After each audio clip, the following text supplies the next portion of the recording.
In this lecture, we're going to be looking at the art that was produced in the context of a newly formed religion in the Middle Ages, which was Islam. Islam, you will find, has some similarities to Christianity, both in some of its religious concepts, as well as in some of the art that was initially produced by the religion. Part of the similarity comes from the fact that Islam was a monotheistic religion. And actually, the belief of the Muslims was that Islam derived from a primordial religion. And primordial means like the first religion ever.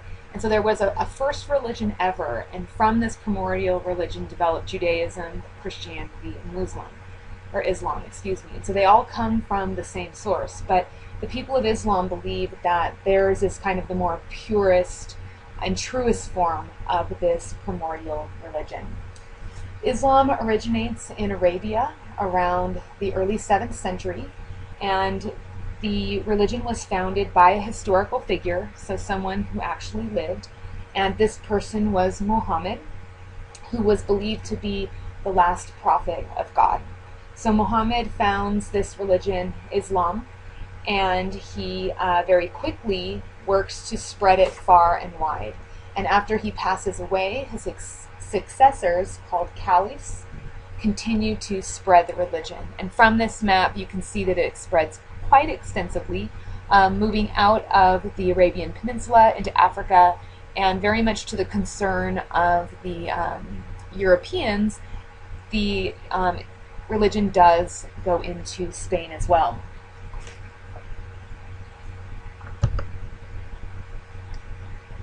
All right, so some artwork that is produced by Islamic artists.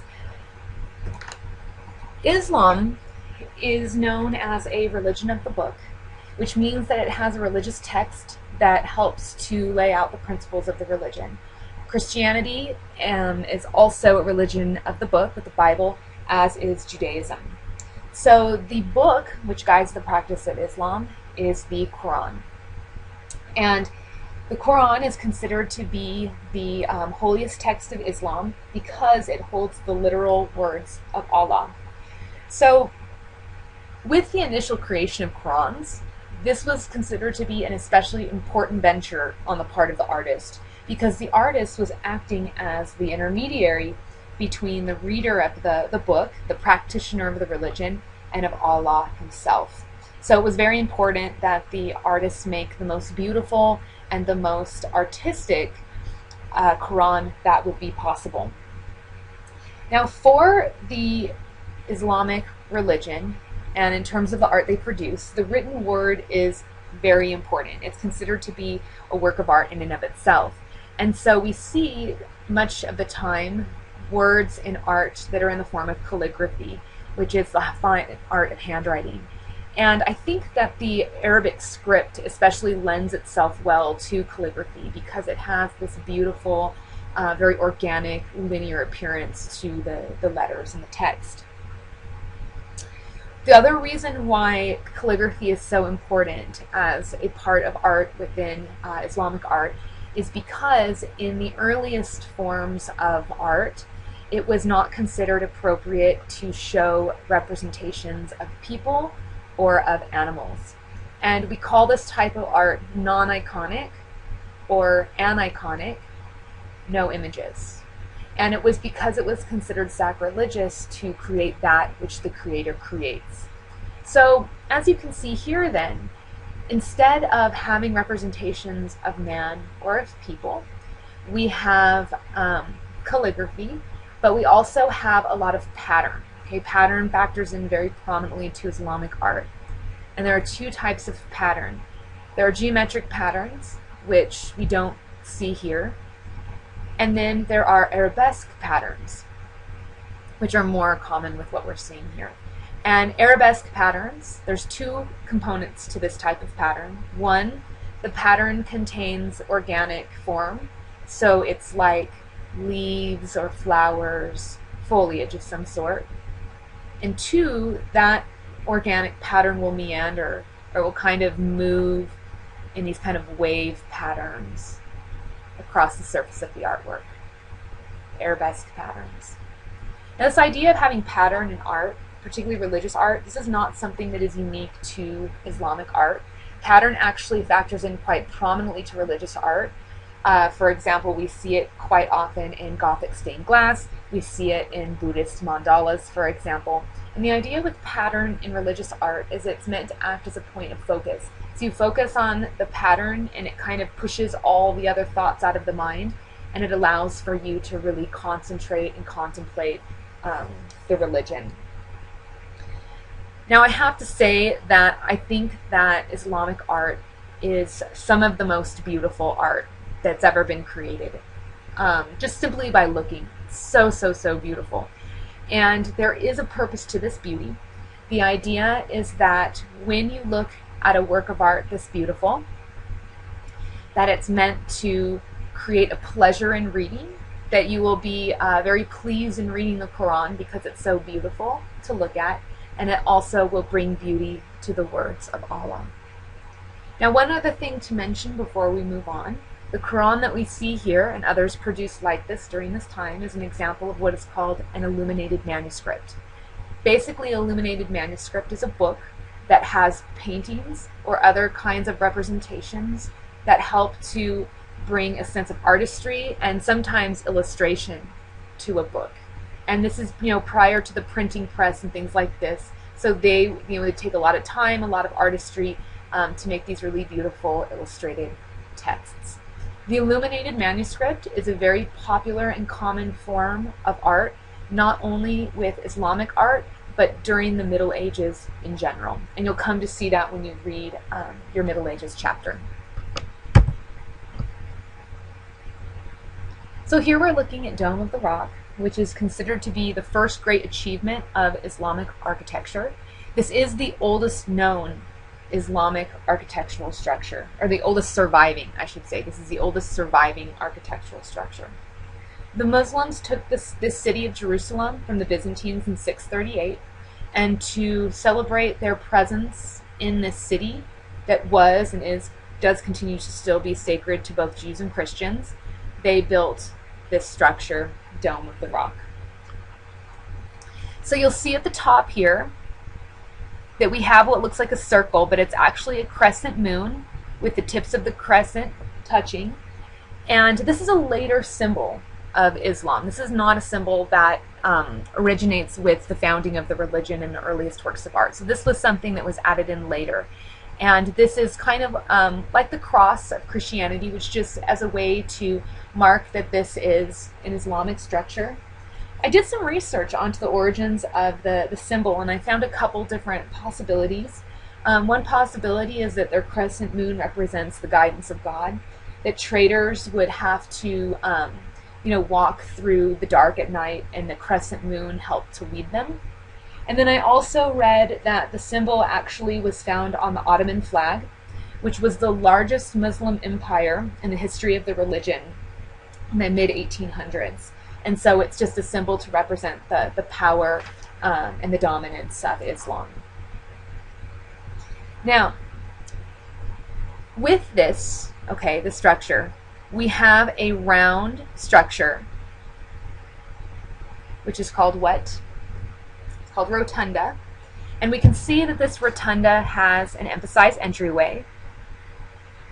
Does that sound familiar? Yes, this is a structure that was influenced by the Pantheon, the most important structure ever built. We're going to see this quite a bit in Islamic art and architecture, that there is an influence that's coming from early Christian Rome. The other main influence that we're going to see is we're going to see an influence coming from Byzantine art. Can you see the influence of Byzantine art in this structure? If you said the heavy use of gold, which we see in the dome, you would be correct. If you also pinpointed the mosaics, you would also be correct. This is so gorgeous, all of these mosaics that run like a tapestry around the exterior of the structure.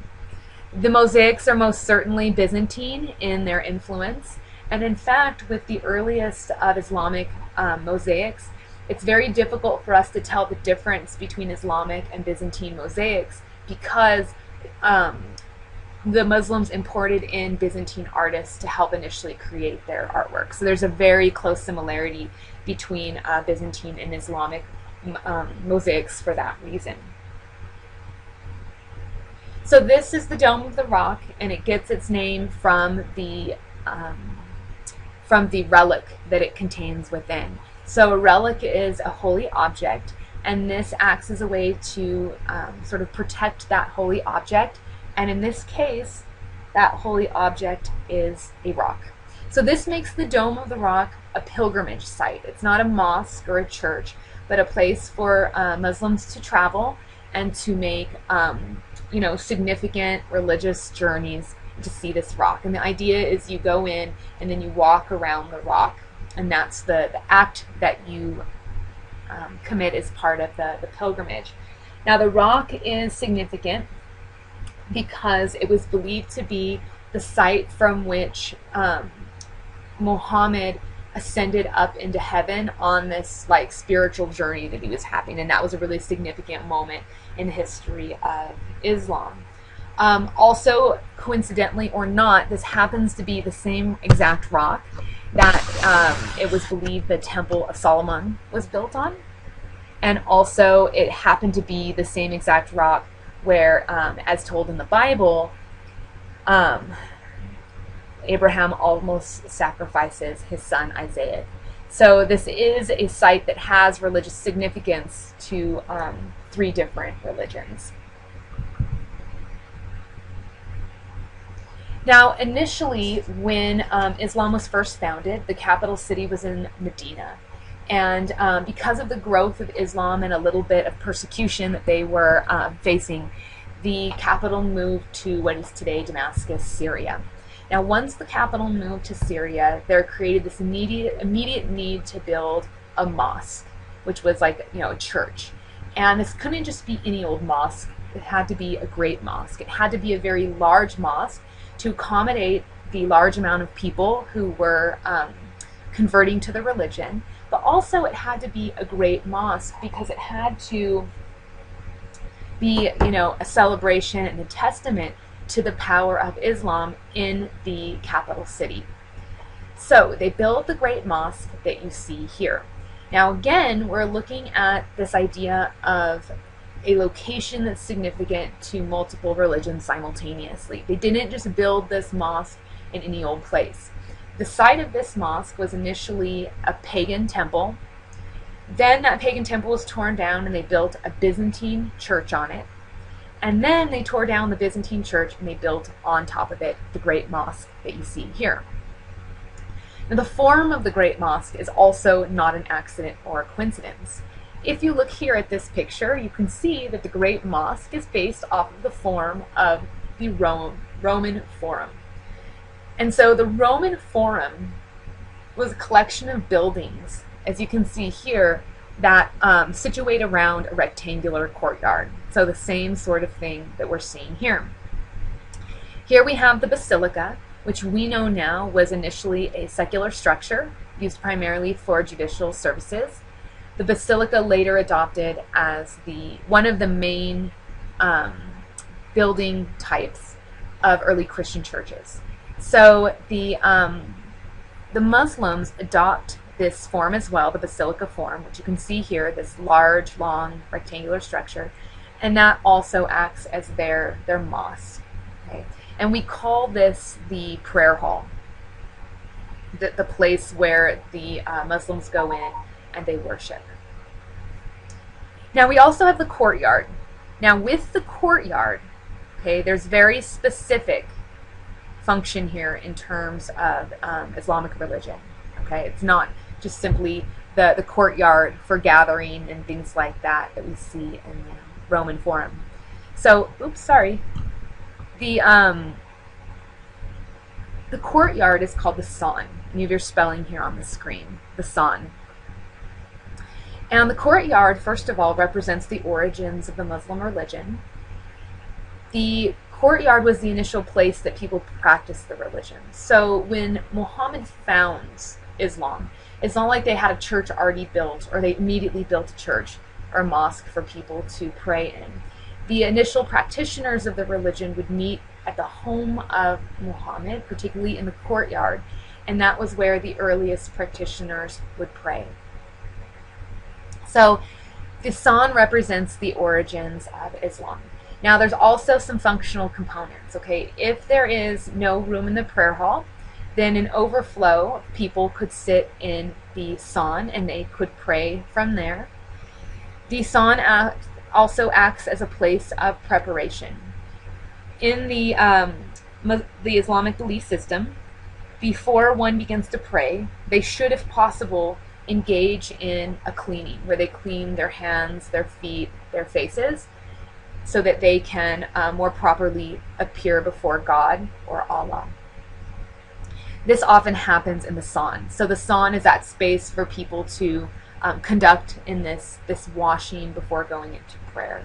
And then finally, the San does act as a social space where people can talk and can form a sense of community, which this sense of community is very, very important to the Islamic religion. We also have these towers. There's 3 of them here. Can you guess what these are? These are minarets. Minarets. And we know that minarets have a few different functions. 1, they mark the presence of Islam in a city. And 2, they call the faithful to prayer. And they call the faithful to prayer in 2 different ways. Either through the tall appearance, you see it, reminds you to pray, or through song.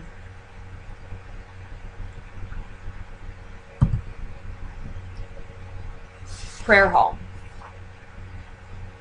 So what happens is we have these caliphs, these people that were tasked with, after the passing away of Muhammad, of going out and spreading the Islamic religion. There was this one guy, and you don't have to write his name down, Ar-Rahman I, and he decided that not only did he want to spread the religion farther than it had ever gone before, but he wanted to form his own dynasty or his own empire. And so he goes out and he goes to Spain, and this happens in the 8th century, and he forms his dynasty in Spain, and you don't have to write this down, but it's called the Umayyad dynasty, which was a long-lasting dynasty, lasting for almost 3 centuries. And the capital city of the Umayyad dynasty was the city of Cordoba. Now, we have the same sort of situation that we have with Syria, Damascus, Syria. The empire moves, a new capital is formed, so you need to build a great mosque. And the Great Mosque at Cordoba, most certainly and definitely, is a very great mosque. This is a beautiful and really, really fantastic mosque structure.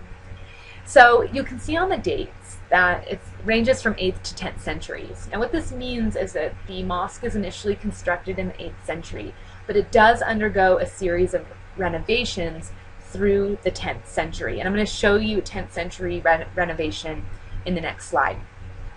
So what we're looking at here is we're looking at the prayer hall. So the prayer hall, as you might recall, is the place where people gather to pray. And this type of prayer hall is called a hypostyle hall. Hypostyle. And this is in your book.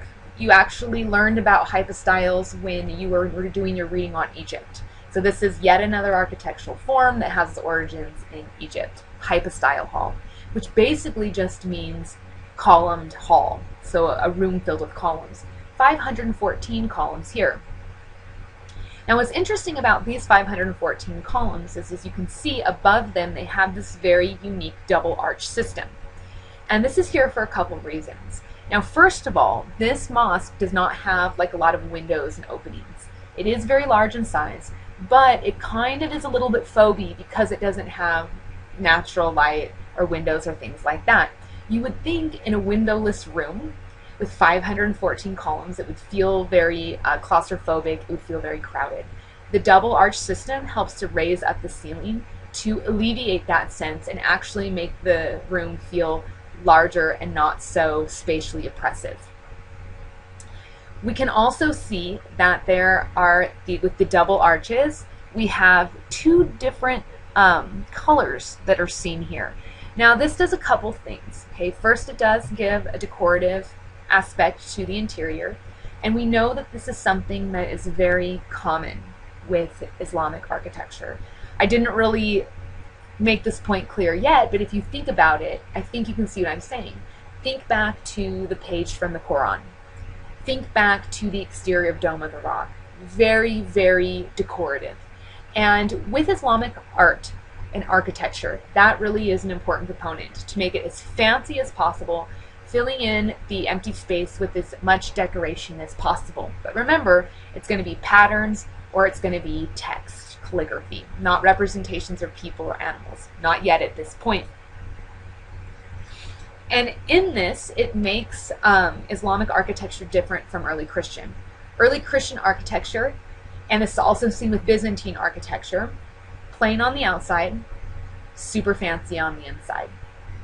With Islamic architecture, fancy on the outside, fancy on the inside. So we have a sense of visual fanciness with the alternating yellow and red colors. There's also a functional aspect to this, though. This is not paint, but this is actually different materials. So the yellowish color here is stone and the red is brick. By alternating the stone with the brick, it's what allows for these arches to have this very emphatic, rounded shape, which makes it almost like, kind of like a half oval rather than sort of a half arch. You have the strength of the stone to give the arch the strength, but then you have the softness of the brick, which allows for these very emphatic curves.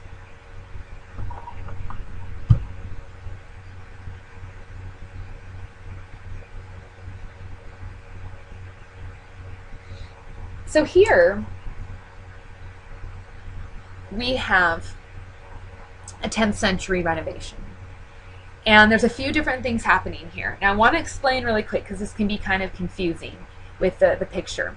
So what we're looking at right here is we're looking at a niche or a niche, tomato, tomato, it doesn't really matter how you pronounce it, or a recess in the wall. And the recess in the wall is this kind of like space that's been carved away right in here. Okay, this right here is the same exact as this right here. I just wanted to put in an unobstructed picture so you could see what this looks like without the gate blocking it. Now, this niche is called the Mihrab, and it's placed on the Qibla wall.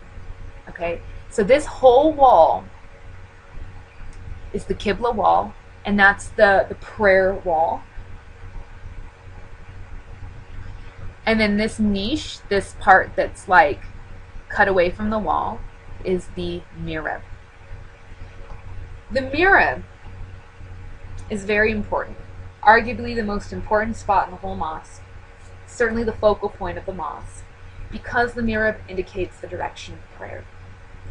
So the people of Islam believe that when they pray, which they need to do 5 times a day, as you know, called to do so by the Minarets, that when they pray, they need to be facing Mecca, which is the birthplace of Muhammad. Well, who knows what direction Mecca's in? Well, the Mihrab will tell you. So if you're in the prayer hall, you're looking for the direction to pray, you locate the Mihrab and you situate yourself accordingly. This idea of the focal point, this place where you look at and you orient yourself towards worship, does this sound familiar to any sort of space that we discussed in Christian architecture? If you're thinking the apse, you would be correct. Now, we have the Maqsura. The Maqsura is this space in front of the Mihrab, behind the gate. And the best way I think to describe this is like VIP seating. So we know that this great mosque was the mosque that was in the capital city of the Umayyad dynasty in Cordoba. Capital city was used by the leaders, okay, Ar-Rahman I and all of his successors. So if you are the ruler and you want to make yourself appear special and powerful, you are going to get to sit in the VIP section. And this truly is the VIP section because you get to sit right in front of the Mihrab. And every single person in this prayer hall is facing looking at you. So while people are thinking about Allah and praying and they're focusing, they cannot help but also look at and see you, the leader, praying as well. This is, again, one of these tried and true political strategies of linking religion with power. In this case, sitting in the most privileged place within the religious structure. Maksura, the VIP section. This concludes our look at various forms of Islamic art.